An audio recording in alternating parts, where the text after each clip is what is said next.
Welcome back, everybody, Coast to Coast, This Week in America. Great to have you with us. It's called The Guide to Spiritual Awakening, empowering readers to eliminate obstacles, gain clarity, set goals while holding you accountable to achieve your desires. Advancing Entitlement, the crash course by Gail Knox, contains 44 years of metaphysical study and the most profound channeled teachings from 5 of America's teachers with the highest integrity. 7 simple chapters. The book combines the wisdom of the ages to master the physical reality that surrounds you to personally improve your life. Gail Marie Williams was born in Chicago, began the spiritual journey at age 14 when her oldest sister Madeline gave her a copy of the book by Jane Roberts titled Seth Material, a Seth Book. She continued her study of channeled messages from many sources over 4 decades until finally collecting them all in her book Advancing in Enlightenment, the crash course. She went on to receive both the basic and advanced certifications in the Universal Law of Attraction from the Global Sciences Foundation. Gail Knox, the author of Advancing in Entitlement, the crash course, is back with us on This Week in America. Gail, welcome back to the program. It's great to have you with us on the show today. Hi, Rick. Oh, this is great. I was all excited. I'm so excited. I was excited that you were going to be back with us. I really got a lot of positive comment out of the last program and learned something as well the last program that you were here. We're going to jump right into it. The book is Advancing in Entitlement, the crash course. Enlightenment. I'm sorry. Well, yeah. You'll be entitled if you actually read the book and do Advancing in Enlightenment, the crash course. Gail Knox back with us on the program. And I start off by, in the book, you compare our physical experience as being in lessons. So what are the lessons? Well, these would be the lessons of life that everyone has to learn before attaining a genuine mastery over your physical experience. Now, all the books from all the channels that I've studied refer to us as being in lesson. We've come from an eternal, non-physical state to learn about what it means to be a human as a physical extension of source energy that's contained in our soul. And when we have learned all there is and the lessons of life and pass on, each human experience adds to the whole soul entity that's responsible for deciding the lessons. Now, Lee Carroll, who channels Cryon, he clearly pointed them out in his book 12. You have to learn about love, including self-love, and how to care for yourself above others, because how can you possibly care for anyone else if you can't even care for yourself? Yes. You have to learn and give to learn to give and receive. You have to learn to live with others and not place blame on anyone. You have to learn how to speak truth and feel your own mastery. Learn how to listen and have patience. You were not born dirty with sin, and you have to move out of duality by dropping your karma. And you have to learn you have to learn how not to become a victim and never let anyone define you. And when you master all that, you bring yourself to a higher vibrational level of self-responsibility that's necessary to move into a graduate status. All that's being taught in these books from Spirit has placed us in a master class of physical reality and prepared us for an ascension to a higher level of existence in a 4th dimension that's still a physicalized state of a 5th dimension. And in my book, we touch on 10 dimensions that can be consciously accessed, and we're not our consciousness, and that's just simply a tool we use to move and transfer thought. It's a fascinating book, Advancing in Enlightenment, the crash course. Gail Knox, our guest on the program. Her website is advancinginenlightenment.com. You go to our website, thisweekinamerica.us, and link on directly to Gail's website. It is fascinating information on the book, other information there as well. You mentioned the word karma. That's always fascinating me. How do these lessons connect with the idea of karma? What's the connection? Well, you could say karma is the engine that drives the lessons. And you remember in our last interview, we touched on the idea of reincarnation, yes, and that it doesn't happen one after another lifetime, but all at once. And we compared that with an analogy of our television programs, which are playing all at the same time. And you choose which one to watch, which would equate the lifetime you're focused in. And the soul holds the lifetimes. It isn't something that we do. Now, the soul chooses the lessons, and most are complicated and couldn't possibly be learned in one lifetime. The soul then chooses how many lifetimes are needed to complete the lessons, and both the lessons and the lifetimes are kept in what we call an Akashic record. Now, each shares the same soul DNA, which records the accomplishment so that when a lesson is completed, it's not repeated a second time. You never have to learn the same lesson twice. And now most religions have changed the word karma to sin and defined us as being born sinful and in need of some sort of redemption that could be offered for a small donation. Yes. But let's use an analogy of coming into life carrying a jar of dirty water, which we'll call karma or lessons. Every time you complete one, the jar becomes more and more clean until at last the jar is full of clean water and you pass through karma and move out of duality of separation to once again become one with your soul.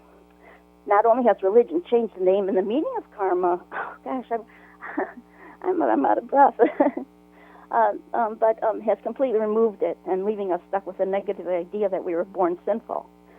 But you're a physical extension of your soul, and you're born with your divinity inside. So the new gift from Spirit, because we have entered a new age of light, is being able to void your karma right now. You can drop all the lessons and mark them as being completed and move into a graduate status. All you have to do is verbalize it.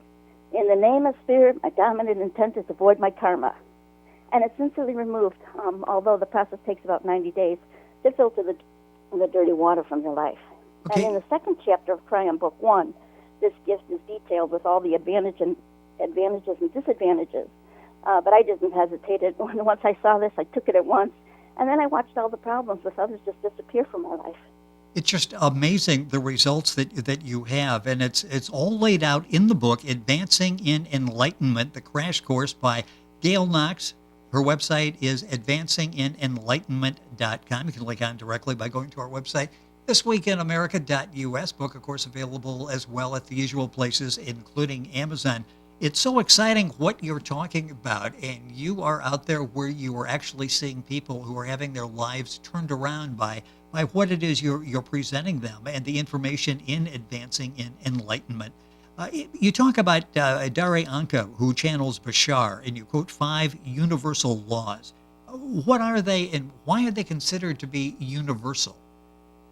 Well, I detailed 10 dimensions of existence as being the universe, not what we look out upon and consider the universe. That's just a version that we can see with material eyesight. It's basically an illusion, as is time. We use time and space as a vehicle, so our three-dimensional bodies have something to move through. But number one is that you exist and you're supported in that existence. Number 2 is everything is here and now, and you're shown that with your breath. And because you can't take a breath from before and you can't take a breath in the future, you can only take your breath right now. So as you're breathing, now is you're in the present moment. That's your point of power, always in the now. Okay. Number 3 is the all is the one, and the one is the all, and that reflects to our Creator being all that is. And everything of point of creation, and then every part of creation is what all that is. And number 4 is what you put out is what you get back, which again is the basis for the universal law of attraction, but it's also the basics of physics. And number 5 is everything changes except the 5 laws, and that's because these laws are facts about reality, and everything else is just beliefs about reality. You mentioned the levels of consciousness. What exactly does that mean, and what does it consist of? Well, the levels are higher levels of knowledge, and so the highest level is the God consciousness, and the second being the archangels, but they're above the descent. So when I say the levels, it's like from where we come in, and then we have a descent. So yes. The highest level would be that of being an eternal soul, and the second being that of an individual soul.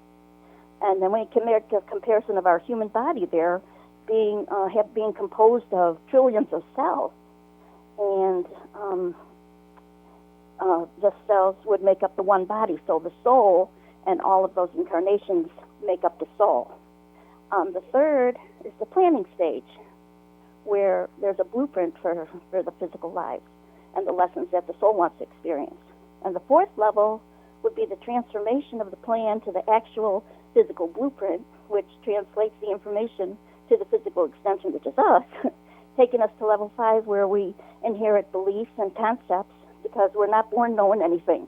We have to learn that from parents, teachers, religious leaders, and it's all according to plan. You choose your parents to plan. At level 6, that becomes our physical personality, which in level 7, we take on our own thoughts and the ability to discard beliefs we don't agree on or have fault with. Level 8 is the subconscious mind, which has the ability to connect with the higher mind and learn the plan. And the next level is the negative belief level. Level 9, it's the lowest vibratory rate that we have, where old beliefs, habits, and patterns of addiction kind of exist there. And that's why it's so important to maintain a higher positive vibration, so you're open to receive new ideas and inspiration and creativity from your higher self. Just touching the surface, and you'll find this and so much more in Gail's book, Advancing in Enlightenment, the Crash Course. Gail Knox back with us on the program. Her website is advancinginenlightenment.com. The first program we did is also available still in our archives. You can go to iTunes. You can go to YouTube. Go directly by connecting up with us at thisweekinamerica.us. In the book, you also reproduce the emotional guidance scale from Esther Hicks' book, Ask and It Is Given, channeled from Abraham. Why do you feel this is so important? Well, your emotions are always about your relationship with your desires, about what you want. It's tied in with your beliefs. You'll never have an emotional response to something you don't have a belief in. Your emotions are your vibrational indicator and set point of what you're attracting. So your business, your relationships, your finances, none of these things can go beyond what you're capable with an emotional response. And everything matches your vibrational set point of your emotions on every subject that exists. So it's kind of it's important. Yes, it's very important and described in the book, Advancing in Enlightenment. You describe the energy that flows through the body as being our chakra system. How does this system work? Well, we use this system to process our emotional energy through the body, and it's working whether you know about it or not. If you maintained a positive vibration, you would flow through life effortlessly in peace and harmony. But with all the life situations that's presented to us, the systems can be blocked, and clogged and yes. Full of emotional muck that has to be cleared. So there are 7 in the body that help you gives you guidance from your higher self and helps with your physical manifestations. And in reverse, it takes you to your connection with your higher self. So it starts with the crown chakra where the ideas come in. It moves to your brow chakra, which is the center of your forehead, which you visualize the ideas. It moves into your throat chakra, where you speak of the ideas. It moves into your heart chakra, where you take the idea to heart. And it moves into your solar plexus, where you add action. It moves into your sacral chakra, where you nurture it. And then it moves into your root chakra, where you manifest, through all that, you manifest that idea into physical reality. All in the book, Advancing in Enlightenment, the Crash Course. Gail Knox is the author and our guest on This Week in America. You state in the book that believing is seeing instead of seeing is believing. I had to read that twice to make sure I understood that because your mind goes in the other direction. How are beliefs responsible for what we experience? Because that's a fascinating topic. Well, like I said, you won't even have an emotional response to something if you don't have a belief in it first. Right. Your belief in something first, then you develop the feeling about it, which leads to the emotional response. And whether it's positive or negative, which leads to the law of attraction and what what experiences you're drawing into your life. And you have to reevaluate your beliefs and eliminate ones that are either fear-based or negative, because they can detach you from the guidance that you're getting from the higher self. There is so much knowledge in your book, Advancing in Enlightenment. Does that knowledge bring us to an inner peace? Will that happen when we read the book? The inner peace comes from acknowledging that everyone else is on their own path of discovery. That all paths lead back to enlightenment, but some take a long way and some take a short route. But the inner peace comes when you allow all others to be on their own path. When you realize that you're holding a higher vibration and you see others in the world that are negative, with law of attraction, their experiences can't come into your life. They're like repelled. I think I said before, when you hold two magnets together the wrong way, that there's a force there. Oh, yes. That same force keeps negativity away from from your positivity.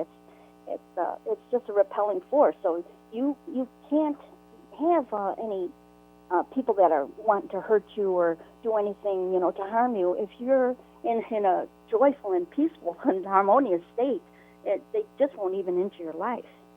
The book is... So you're safe. Yeah, you're yes. safe, and that brings you inner peace when you know you're safe. Advancing in Enlightenment is the name of the book. The book changes our ideas about God. How does this differ from being just another religious belief? Well, the religions are like an outward search for God. You have to go to a place to find Him. What was that? I'm not sure. Somebody's at the door. Okay, some sound from some sound from above. Yes. And this is it. Okay. So Apologize for that. But yeah, I'm sorry. You were explaining religion when we were... The religions are an outward search for God, where you have to go someplace to find Him. Where your spiritual journey takes you within, and you discover your body as a temple, the Creator, source energy within, and we have access to that through our eternal soul. And the way we receive guidance and information, because it's all about connecting and communication. When you're spiritual, you've got communication. And it comes from the pineal gland. That's just behind your forehead, where we talked about a third eye. And it has neurochemical and neuroelectrical, what do we call that? Well, the neurochemical and electrochemical discharges that come from the brain are natural. They're dimethyltryptamine, serotonin, and melatonin. And the dimethyltryptamine is vibrationally keyed to receive higher frequency vibrations. So when higher frequency transmissions are directed at the brain by the higher self, the pineal gland regulates the amount of you can call dimethyltryptamine DMT. Okay. That's what we know that as. And it's naturally produced by the brain, so the mind and physical reality can focus on the information. The pineal gland is like the gatekeeper, and it transmits all its information neurochemically and neuroelectrically, and then the serotonin and the melatonin dumps the information into the cerebral fluid, the bloodstream, and settles your body in such a manner that the information is neurochemically and neuroelectrically translated to the physical mind and receives it as a flow of inspiration, imagination, intuition, and by the patterns that you go through, it knows your belief systems and your definitions, which regulate the access to the information, to the whole system. It all makes sense, and you'll find it in the book Advancing in Enlightenment, the crash course. Gail Knox, the author. A couple minutes left in the program. You end the book with a chapter on aliens and galactic family. Why did you choose that ending for the book? Disclosure, first contact. Yeah, and this is not something that it may happen. This is going to happen. The higher dimensions that I mentioned before, they all have physical existences. There are physical existences in these higher dimensions, and they've all been watching us. They have all gone through this age of enlightenment, where you connect back to the one, and they are all sitting there watching us and can't wait for us to achieve that sense that we know that we're all one family, and they will come when we drop our fear. They're not going to come here, and create panic and chaos. But when we all accept that it's all one universe, and you're going to find that they're not going to look like Star Wars or Star Trek creatures. They're going to look like us. You probably wouldn't even be able to tell the difference, except for maybe you'd think of them as a little bit peculiar. Yes. But we're all God's creations, and so if people would drop the fear, first contact is coming. It's an interesting, life-altering book, Advancing in Enlightenment, the crash course. Gail Knox, the author. AdvancingInEnlightenment.com is her website. I know you've been working with Reader's Magnet in getting the message out there. very important message to so many people. What's that experience been like at working with Reader's Magnet? Oh, that's been the most greatest thing. Yeah, like I said before, they've taken my book off my desk. Yes. I'm going to be, it's going to travel to book fairs, and they're talking about an international tour, and it's just going to go more places, and they have so many more plans for it than I could have ever imagined. Well, it's important to get the word out there, and they do an excellent job at doing that for you. The book, Advancing in Enlightenment, the Crash Course. Gail Knox, the author and our guest once again on the program. Gail, it is always fun. I always learn something when you're with us on the program. Thank you so much for being with us on the program once again. Oh, this has been so great. I just love your show. Thank you. I love having you on it, so we'll have to do this again. We got much more, certainly, that we can talk about from the book Advancing in Enlightenment. We barely scratched the surface. Yeah. We'll come back and we'll do it again. Gail, thank you so much for being with us on the program. We'll look forward to part 3 of our conversation. Thank you for being with us. Thank you so much. It is our pleasure. Gail Knox, our guest, Advancing in Enlightenment, the Crash Course, the name of the book. Our website, very simple, advancinginenlightenment.com. You can link on directly by going to our website, thisweekinamerica.us, and we're back after these messages.